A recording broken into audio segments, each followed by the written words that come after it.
Just a quick disclaimer on this podcast, there may be some mispronunciations throughout the episode. Please do let me know if anything is cited wrong and you have any clarification or corrections you wish to make to what was mentioned in this podcast. I will then correct it in the next episode. I do apologise again for any mispronunciations of any of the words. I am English, it's very hard to sometimes pronounce things, so I apologise in advance. But without further ado guys, please do enjoy the episode.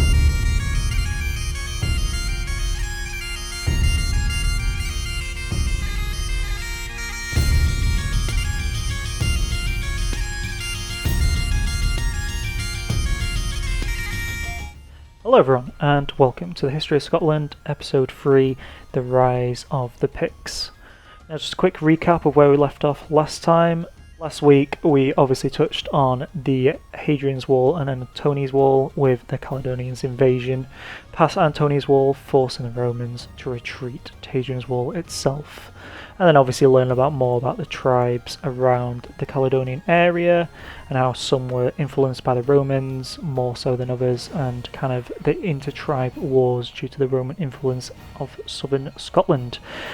Now, the Picts were a confederation of Celtic-speaking peoples who lived in what is today eastern and northern Scotland during the late British Iron Age and early medieval periods.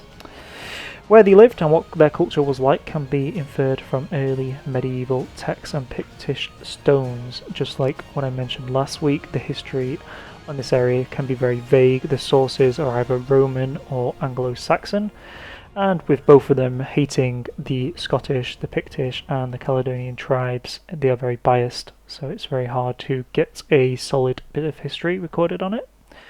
Early medieval sources report the existence of a distant Pictish language similar to the Caledonians, as again we mentioned last week, which today is believed to have been an insular Celtic language, closely related to the Brittonic spoken by the Britons who lived further down south. So we're talking Midlands, southern England.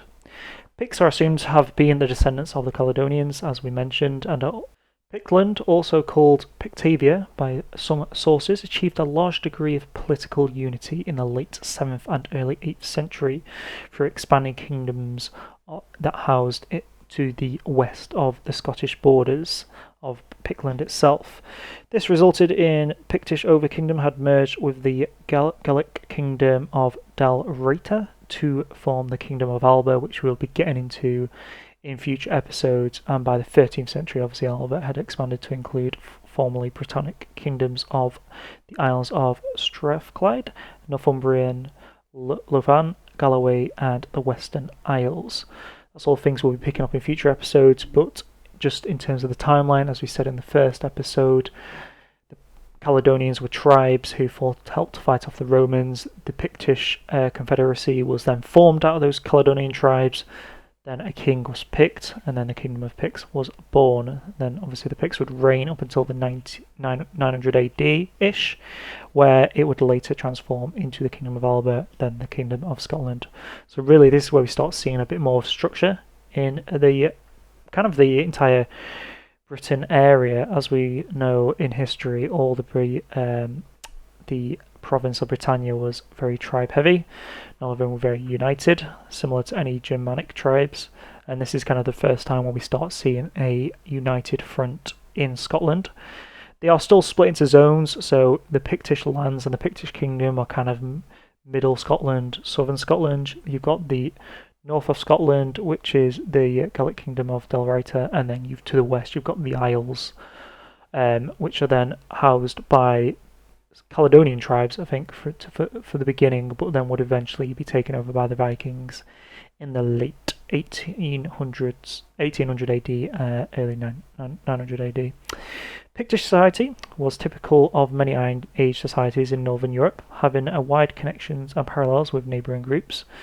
As we know, Pictish tribes were similar to Brittonic tribes down south, and Brittonic tribes were similar to Gaelic tribes in Gaul and Germania, so they all followed a similar gods structure in their lands, the heavy farming presence, raiding, etc. Very little is known in the way the Pictish writing has survived. Pictish history since the late 6th century is known from a variety of sources. Mentioned Anglo-Saxon sources, early late Roman sources, and then Christian monks / missionary sources as well. A Pictish confederation was formed in late antiquity from a number of tribes. How and why is not known. Some scholars have speculated that it was partly in response to the growth of the Roman Empire, in response to how the Caledonians were struggling. The Pictish Chronicle, the Anglo-Saxon Chronicle, and the early historiographies such as Bede, Geoffrey of Monmouth, Holinshed, etc., all present Picts as conquerors of Alba from northern Scotland. However, no credence is now given to that view. Pictland has previously been described by Roman writers and geographers as the home of the Caledonii. These Romans also used other names to refer to tribes living in that area, but they may have heard these other names only second or third hand from speakers of Britannic or Gaelish languages who may have used different names for the same group or groups. Pictish recorded history begins in the early Middle Ages. At the time, the Gaels of Dalrita controlled what is now northern Scotland as part of a kingdom straddling the sea between Britain and Ireland. The Angles of Bernisa, which merged from Deira to form Northumbria, overwhelmed the adjacent British kingdoms, and for much of the 7th century, Northumbria was the most powerful kingdom in Britain. The Picts were probably tributary to Northumbria until the reign of a certain Pictish king in 685 AD. The Angloans suffered a defeat at the Battle of Dun Nuchitan that halted their northward expansion. The Northumbrians continued to dominate southern Scotland for the remainder of the Pictish period. So, in terms of the history around this time, we know that the Pictish area, when the Romans eventually left, would take over southern Scotland, but when Northumbria themselves would become a strong Anglo-Saxon petty kingdom. From there, Northumbria would continue to invade the south of Scotland, take over that land, and even when they were able to repel the Northumbrians, Northumbria would still control southern Scotland. And to be fair, this is a recurring theme that we'll see throughout the history of Scotland, is the English and Scottish borderlines change so much. We talked about how Hadrian's Wall marks the beginning and end of the Britain province in the Roman Empire, and in later history we'll see that change a lot with English invasions into Scotland, Scottish invasions into England, the conflict between the two, the wars between the borders. We'll see that quite a lot, and that border change. But eventually, as we know, Scotland would take over southern Scotland and reclaim it and become a fully independent nation around that, up until the rise of King James and the merging of the English and Scottish crowns. So, the Viking Age also brought great changes into Britain and Ireland, no less in Scotland than elsewhere, with the Vikings conquering and settling in the lands and various mainland areas, including Caithness, Sutherland and Galloway, in the middle of the 9th century. This is said to be found in the Kingdom of the Isles, governing many of those territories, and by the end of that century the Vikings had destroyed the Kingdom of Northumbria, greatly weakened the Kingdom of Strathclyde, and founded the Kingdom of York. In a major battle in 839, the Vikings killed the 3 kings and many others. In the aftermath, the new king in the 1840s, Kenneth MacAlpin, became king of Picts. During his reign, his grandson began to refer to the region as the Kingdom of Alba rather than the Kingdom of Picts, but it is not known whether this was because a new kingdom was established or Alba was simply a closer approximation of the Pictish name for Picts. However, though the Pictish language did not disappear suddenly, a process of Galicitation was clearly underway during the regions, and his successors, by a certain point, probably during the 11th century, all the inhabitants of northern Alba had become fully Gallianized Scots, and Pictish identity was forgotten. Later, the idea of Picts as tribes were revived in myth and legend. Again, history sources are very vague around this area. It's very hard for us to judge where the Pictish line ends and the Scottish line begins. So it's one of those where we have to take a bit of liberty with history and try and judge the myth and legends and try and convert that into an historical sense as best we can. The early history of the Picts is unclear. In later periods, multiple kings existed, ruling over separate kingdoms, with one king, sometimes two, more or less dominating their lesser neighbours. The Pictish Chronicle, along with Irish legends, have been used to argue the existence of 7 Pictish kingdoms. Kings ruled from 311 AD to 943 AD, when the formation of Kingdom of Alba happened. Again, we'll be going into the idea of how the Kingdom of Alba was formed. And just to give you an idea how we're going to structure this Kingdom of Picts episode, the plan is more of an overview, and then from here we're going to be diving into the 9th Legion, the disappearance of it, then the end of the Roman occupation in Britannia as a whole, and then obviously starting on the Pictish Kingdom when the Vikings, pre-Viking invasion, so when the Northumbrians were around, and then also when the Vikings invaded themselves, and how the Kingdom of Picts survived. And then from there, we're going to be jumping into the end of the Vikings and Saxon relations with the newly formed Kingdom of England, alongside the rise of Alba itself. So those are kind of the next episodes, and I'm going to be arranging them into the next 4. So the next episode will be the 9th Legion, the Roman end, and so on. So the next 4 episodes, hopefully at the end of in probably 3 weeks, we'll be touching on the rise of Alba, the Kingdom of Alba, Kingdom of Scotland, and jumping into a bit more of a historical setting, which has a lot more sources and a lot more to go on. But I am spreading these out, as I said. I don't want to rush through this early history, so we'll be just taking our times through this. So, moving right back into it, for most Pictish recorded history, the Kingdom of Forteu appears dominant, so much so the Kingdom of Forteu and Kingdom of Picts may mean one and the same thing in the annals. This was previously thought to lie in the area around Perth and southern Strathern. However, recent work has convinced those working in the field that Moray, a name referring to a much larger area in the High Middle Ages than the country of Moray, was the core of the Kingdom of Forteu. The Picts are often said to have practiced matrilineal kingship succession on the basis of Irish legends and a statement in Bede's history. The kings of Picts, when Bede was writing the story, who indeed claimed the throne through their mother and daughter of an earlier Pictish king, so showing the line of succession, can also involve females, but you wouldn't see a female Pictish queen. It's just how the bloodline would follow through. In Ireland, kings were expected to come from among those who had had a great-grandfather who had been a king. Kingly fathers were not frequently succeeded by their sons, not because the Picts practiced matrilineal succession, but because they were usually followed by their own brothers or cousins, more likely to be experienced men with the authority and support necessary to be king. This was similar to tanistry. Now, this can be due to A, the Roman invasion, the Roman army, Hadrian's Wall, B, Northumbria, the invasion of Northumbria, and C, the Vikings and the Viking invasion. You need a strong person against all 3 of those type of enemies at different stages of history. So having a child king or having a young king who is inexperienced and doesn't know what he's doing can potentially lead your kingdom into ruin. So this is a nature that a lot of kingdoms early medieval ages adopted. The nature of kingship changed considerably during the centuries of Pictish history. While earlier kings had to be successful war leaders to maintain their authority, as mentioned earlier, kingship became rather less personalised and more institutionalised during this time.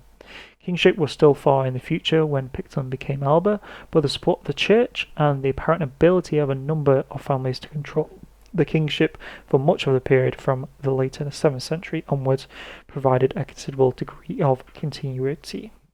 In much the same period, the Picts' neighbours, the other kingdoms, including the Kingdom of Northumbria, faced considerable difficulties as the stability of succession and rule that previously benefited them ended.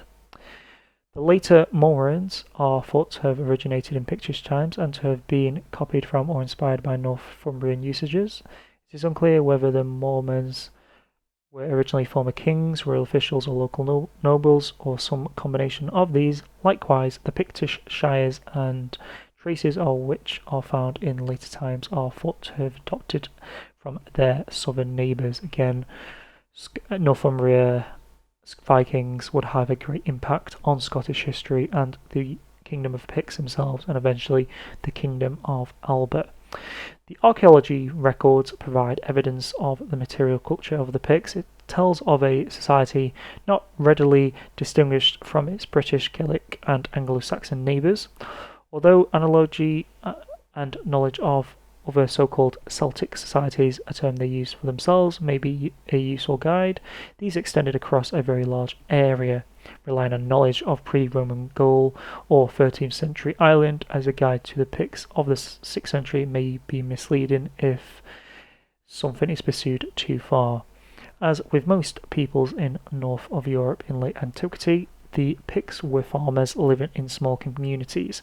Cattle and horses were an obvious sign of wealth and prestige. Sheep and pigs were kept in large numbers, and place names suggest these transhumance was common. Animals were small by later standards, although horses from Britain were imported into Ireland as breed stock to enlarge native horses. From Irish sources, it appears that the elite engaged in competitive cattle breeding for size, and this may have been the case in Pictland also. Carvings show hunting with dogs, and also, unlike in Ireland, with falcons. Cereal crops included wheat, barley, oats, rye. Vegetables included kale, cabbage, onions and leeks, peas, beans and turnips, and some types no longer common, such as cycrete. Plants such as wild garlic, nettles and watercress may have been gathered in the wild. The pastoral economy meant that hides and leather were readily available. Wool was a main source of fibres for clothing, and flax was also common, although it is not clear if it grew its fibres for oil or as foodstuff. Fish, shellfish, seals and whales were exploited along coasts and rivers. The importance of domesticated animals suggests that meat and milk products were a major part of the diet of ordinary people, while the elite would have eaten a diet rich in meat from farming and hunting. No Pictish counterparts to the areas of denser settlement around important fortresses in Gaul and southern Britain or other significant urban settlements are known. Larger, but not large, settlements existed around rural forts, such as Burghead Fort, or associated with religious foundations. No towns are known in Scotland until the 12th century. This is due to the lack of historical sources, credible historical sources, and towns constantly being raided, destroyed, moved, etc. The technology of everyday life is not well recorded, but archaeological evidence shows it to have been similar to that in Ireland and Anglo-Saxon England. Recent evidence has been found of watermills in Pictland. The early Picts are associated with piracy and raiding along the coast of Roman Britain. Even in the late Middle Ages, the line between traders and pirates was unclear, so that Pictish pirates were probably merchants on other occasions. It is generally assumed that trade collapsed with the Roman Empire, but this is overstated the case. This is only limited evidence of long-distance trade with Pictland, but tableware and storage vessels from Gaul, probably transported up the Irish Sea, have been found. This trade may have been controlled from the closer Pictish kingdoms, where such goods appear to have been more common. While long-distance travel was unusual in Pictish times, it is far from unknown as stories of missionaries travelling around these areas are shown. Picts are often to have tattooed themselves, but evidence for this is limited. Naturalistic depictions of Pictish nobles, hunters and warriors, male and female, without obvious tattoos are found on monumental stones. These stones include inscriptions in Latin, not of all which have been deciphered. The well-known picture symbols found on standing stones and other artifacts have defied attempts at translation over the centuries. Pictish art can be classed as Celtic and later insular. Irish poets portrayed their Pictish counterparts as very much like themselves. Again, the tribes that ended up leaving England when the Romans invaded would head north into Pictland, Caledonia, and also across the water to Ireland. So that's why you'll see a similarity between the two cultures and the two nations. If we move on to the religion side of things now, we know Christianity in the Roman Empire would later become the main religion, and so would go out the old religions of many gods, and we'd only then have one god, Jesus, etc. Christianity would eventually arrive in Britannia, and English provinces in that area would adopt it. This influence would then spread into closer Wales, obviously the Anglo-Saxons when they would come after the Romans left, and Pictland themselves. Early Pictish religion is presumed to have resembled Celtic polytheism in general, although only place names remain from the pre-Christian era. The roots of Christianity in Scotland were probably among the soldiers and ordinary Roman citizens who lived in the vicinity of Hadrian's Wall. The archaeology of the Roman period indicates that the Roman parts of the Roman province of Britannia were among the most Christianized in the island. After the collapse of the Roman authority in the early 5th century, four major circles of influence emerged in northern Britain. In the east, the kingdoms of the Picts eventually stretched from the River Forth to Shetland. In the west were the Gaelic-speaking people of Dalrieta, who had close links with Ireland, from where they brought with them the name Scots. In the south were the British, Brittonic-speaking descendants of the peoples of the Roman-influenced kingdoms of the Old North, the most powerful and longest surviving of which was Alcut. Finally, the Anglo-Saxons had overrun much of southern Britain and held kingdoms of Northumbria, which reached into what is now the borders of Scotland in the south-east. While the Picts and Scots would have remained pagan, most scholars presume that Christianity would have survived after the departure of the Romans among Brittonic enclaves and retreated as the Anglo-Saxons arrived north. Their gods included Ty, Woden, Thor, Frigg, all whom gave their names to days of the week, and Astro, whose name was appropriated for the spring festival of Easter. While British Christians continue to practice inhumation without grave gods, the pagan Anglo-Saxons are visible in the archaeological record from their practice of cremation and burial in urns, accompanied by the existence of grave gods, perhaps designed to accompany the dead to the afterlife. However, despite growing evidence of Anglian settlement in southern Scotland, only one grave has been found at Delamy in East Lothian. The traditional view of Christianization of Scotland has seen it carried out by Irish, Scots missionaries, and to a lesser extent those from Rome and England. Historian Richard Fletcher argued that motivations for these missions may have included the example of St. Patrick, the idea and growing interest in evangelicalism. Missionaries from Ireland were operating on the British mainland from at least the 6th century.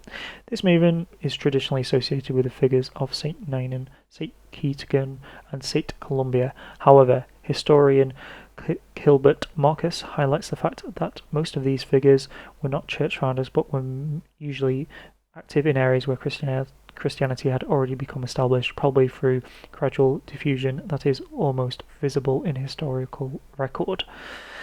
This would have included trade, conquest, and intermarriage. This means and spread by which the Picts converted to Christianity is uncertain. Bede gives credit for the conversion to Ninian probably because in the 8th century, when Bede was writing, the Anglo-Saxon Kingdom of Northumbria was in control of the southwest of Scotland, and an English bishop was in possession of the see that theoretically had been Ninian's. Bede may have been reminded the Pictish Church of its allegiance. Benedict Biscop, founder of 2 monasteries and one of the key figures in the adoption of Roman authority in Northumbria, the process of conversion may have begun earlier than traditional mission-based narratives. It is likely that knowledge of Christianity reached the region from Dalrieta, which with it had close contacts including war, trade, and intermarriage. Traditions place the 5th century Palladius in Pictland after he left Ireland and link Alba with his contemporary Saint Brigid of Kildare. Evidence for an early date for Christianization include the fact that Saint Patrick, active in the 5th century, referred in a letter to apostate Picts, indicating that they had previously been Christian but had abandoned the faith. In addition, the poem Why Godden does not remark on Picts as pagans. Recent archaeological work in place of these areas have found monasteries and foundations of monasteries there, an area once assumed to be among the last converted in the late 6th century. In the east and north, Class II picture stones began to show Christian symbolization from the early 8th century. Conversion of the Pictish elite is assessed to have taken place over a considerable period, beginning in the 5th century and not complete until the 7th century. Conversion of the general population may have stretched into the 8th century. The evidence of place names suggests a wide area of Lothian influence in Pictland, where there are large numbers of dedications of churches and abbots of the 7th century. Now, in Christianity themselves, it was a rocky start in terms of how it was introduced to Roman Britain.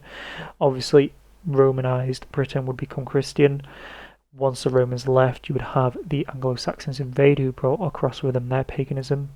They would then later convert to Christianity and use Roman buildings and follow a Roman way of life, a structured kingly way of life, which would go into early medieval times, and obviously Wessex themselves would become the Kingdom of England, carrying over the Christianity as a religion and the Roman structure of feudalism. In Scotland, it was a little bit different. As you know, the tribes stayed and always did stay as the Gaelic Germanic religion that they were following, which meant the influence of Christianity was less strong. In southern parts of Scotland, they were obviously stronger than in northern parts of Scotland. But when eventually the Anglo-Saxons did convert to Christianity, that influence would rise further north, and as always, the kingdom that related to Ireland, Ireland had Irish missionaries, would later become Christian as well. So as influence from Ireland, influence from England would help drive the force to transform Scotland to Christianity and follow a Christian-based feudalised religion, although the feudalism would only become apparent in the early to middle ages in Scotland, as Scottish history is filled with old rules, tribal law, etc., and you'll see that up until about the 1200s. Even when you have the kings of Scotland formed, there was still tribal laws, etc., that wasn't necessarily following the feudal system. Now, this episode has been more of an overview of the kings of Pict and the Kingdom of Pict itself. Alright, what we're going to do is we're going to split this up into a few more episodes. The next episode we're going to be talking about the invasion of the 9th Legion into Scotland and the disappearance and the mythology behind that, and the Roman end in Britain, and discuss how the Romans left, why it was so abrupt, and obviously the Saxon invasion of Roman Britain. From there, the next episode will be touching on pre-Viking eras, such as the Kingdom of Northumbria invading Scotland and basically forcing the Kingdom of Picts to become their tributary. And then we'll touch on the invasion of the Vikings and the influence that had on the Scottish culture in the area. After that, we're touching on the Viking end and the Saxon relationships, English relationships that would become apparent in about 945 to 1000 AD. And then we can finally touch upon the rise of the Kingdom of Alba. Now, the Kingdom of Alba will be brought up quite a bit during these next few episodes, but if all intents and purposes, we're still going to refer to ourselves as the Kingdom of Picts, because we're still unsure if the Kingdom of Picts was the Kingdom of Alba, just the name changed and people started referring to them as a different people, or if it was a country change. But we'll be discussing that in a later episode, and when we get to the end of the Viking era and the end of the Saxon relationships and the formation of the Kingdom of England, we'll dive straight into the rise of the Kingdom of Alba, and then we can jump straight into proper Scottish history, following ourselves all the way up into the Kingdom of Scotland and onwards. So each episode will be dragged out a little bit longer, and we'll be going more detailed in these episodes. At the moment, as I said, the sources are very hard to follow. It's very hard to judge what is a credible source and what isn't a credible source. So that is why we're doing more overview episodes at the moment, while we're covering a vast variety of topics. But next episode will be a fun one with the 9th Legion, and we'll try and jump into late antiquity and finish that off in the next episode, and jump into Saxon and Viking times following that. So as always, guys, thank you so much for listening to the podcast today. The podcast, again, is available on iTunes, Spotify, PodBean, SoundCloud, and YouTube. Thank you again for all the nice comments that you have left on Reddit, and also the downloads that you've been given. It's good to see that this podcast has become very popular, and probably the most popular Scottish podcast potentially out there. If you have any corrections that you wish to tell me, please comment below. Again, I apologise for some of the words I've messed up, some of the pronunciations that I messed up, and if there's anything that I've missed or not cited properly, please do let me know. I am always wanting to improve on my work, and as I go through these podcasts, hopefully my pronunciation of words and how the flow of the podcast will become a lot more structured and easy flowing. But I'm glad everyone's still enjoying it nevertheless. Again, next episode is on the Ninth Legion and the Roman End in Scotland and England. Other than that, guys, have a great week, stay safe, and I will see you all next week. Goodbye, guys.